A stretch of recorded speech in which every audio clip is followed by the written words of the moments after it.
Inflamed wrath and glowing breast. Butler. The knight and the friar arriving at Arlingford Castle, and leaving their horses in the care of Lady Matilda's groom, with whom the friar was in great favour, were ushered into a stately apartment, where they found the Baron alone, flourishing an enormous carving knife over a brother baron of beef, with as much vehemence of action as if he were cutting down an enemy. The Baron was a gentleman of a fierce and choleric temperament. He was lineally descended from the redoubtable Firebers of Normandy, who came over to England with the Conqueror, and who, in the Battle of Hastings, killed with his own hand 24 Saxon cavaliers all on a row. The very excess of the Baron's internal rage on the preceding day had smothered its external manifestation. He was so equally angry with both parties, that he knew not on which to vent his wrath. He was enraged with the Earl for having brought himself into such a dilemma without his privily, and he was no less enraged with the King's men for their very unseasonable intrusion. He could willingly have fallen upon both parties, but he must necessarily have begun with one, and he felt that on whichever side he should strike the first blow, his retainers would immediately join battle. He had therefore contented himself with forcing away his daughter from the scene of action. In the course of the evening he had received intelligence that the Earl's castle was in possession of a party of the King's men, who had been detached by Sir Ralph Montfaucon to seize on it during the Earl's absence.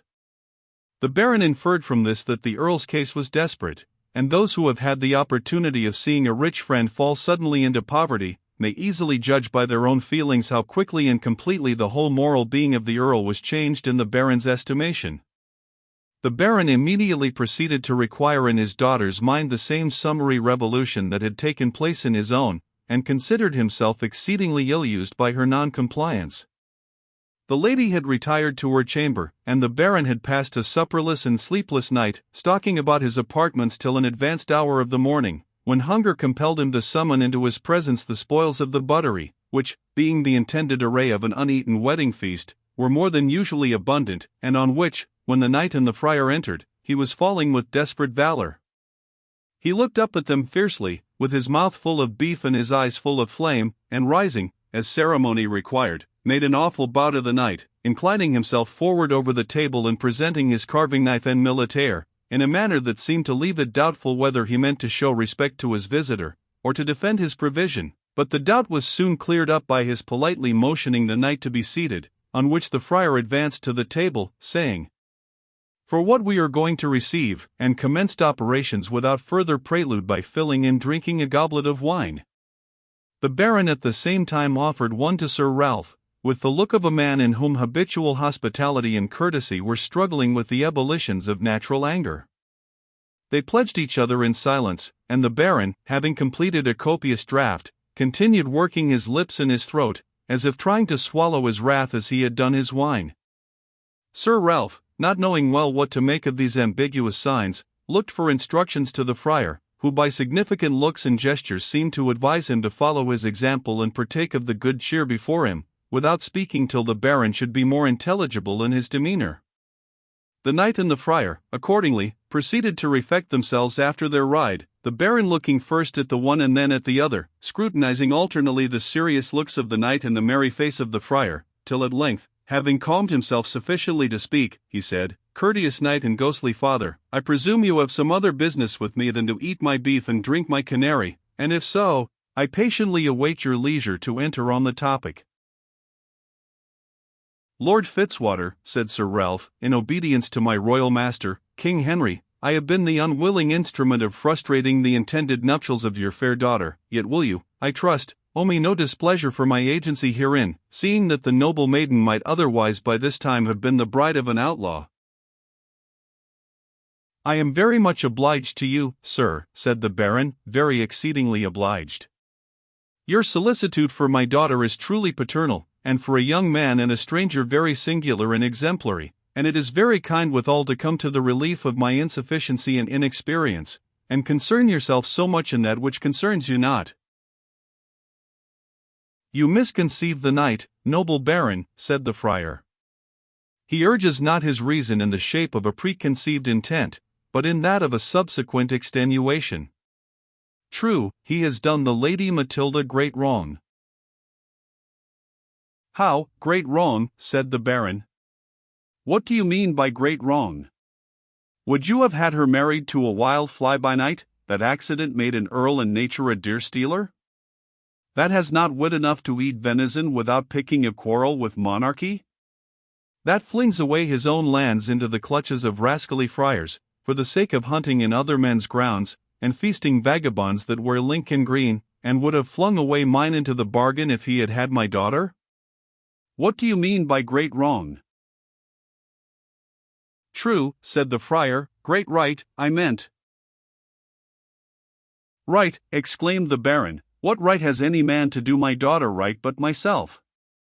What right has any man to drive my daughter's bridegroom out of the chapel in the middle of the marriage ceremony, and turn all our merry faces into green wounds and bloody coxcombs, and then come and tell me he has done us great right? True, said the friar, he has done neither right nor wrong. But he has, said the baron, he has done both, and I will maintain it with my glove. It shall not need, said Sir Ralph, I will concede anything in honor. And I, said the baron, will concede nothing in honor, I will concede nothing in honor to any man. Neither will I, Lord Fitzwater, said Sir Ralph, in that sense, but hear me.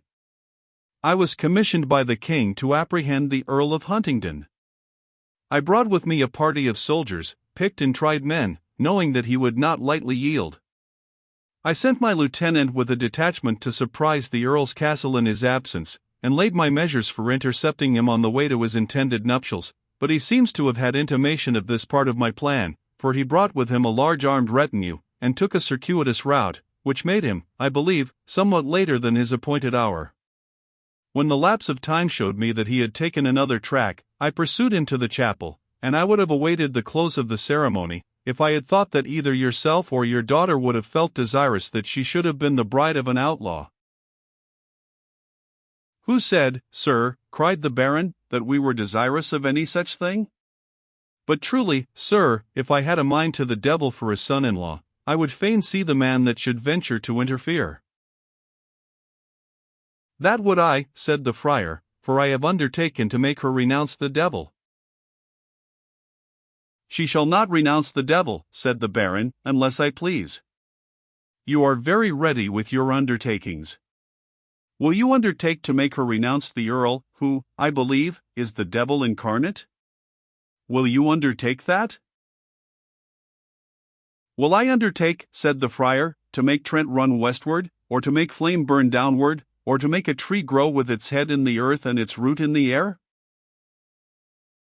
So then, said the baron, a girl's mind is as hard to change as nature and the elements, and it is easier to make her renounce the devil than a lover. Are you a match for the devil, and no match for a man? My warfare, said the friar, is not of this world. I am militant not against man, but the devil, who goes about seeking what he may devour. Oh! Does he so, said the baron, then I take it that makes you look for him so often in my buttery. Will you cast out the devil whose name is Legion, when you cannot cast out the imp whose name is Love? Marriages, said the friar, are made in heaven. Love is God's work, and therewith I meddle not. God's work, indeed, said the baron, when the ceremony was cut short in the church. Could men have put them asunder, if God had joined them together? And the earl is now no earl, but plain Robert Fitzooth, therefore, I'll none of him. He may atone, said the friar, and the king may mollify. The earl is a worthy peer, and the king is a courteous king. He cannot atone, said Sir Ralph. He has killed the king's men, and if the baron should aid and abet, he will lose his castle and land. Will I, said the baron, not while I have a drop of blood in my veins. He that comes to take them shall first serve me as the friar serves my flasks of canary, he shall drain me dry as hay. Am I not disparaged? Am I not outraged? Is not my daughter vilified, and made a mockery? A girl half married? There was my butler brought home with a broken head. My butler, friar, there is that may move your sympathy. "Friar, the Earl no Earl shall come no more to my daughter." "Very good," said the friar. "It is not very good," said the Baron, "for I cannot get her to say so."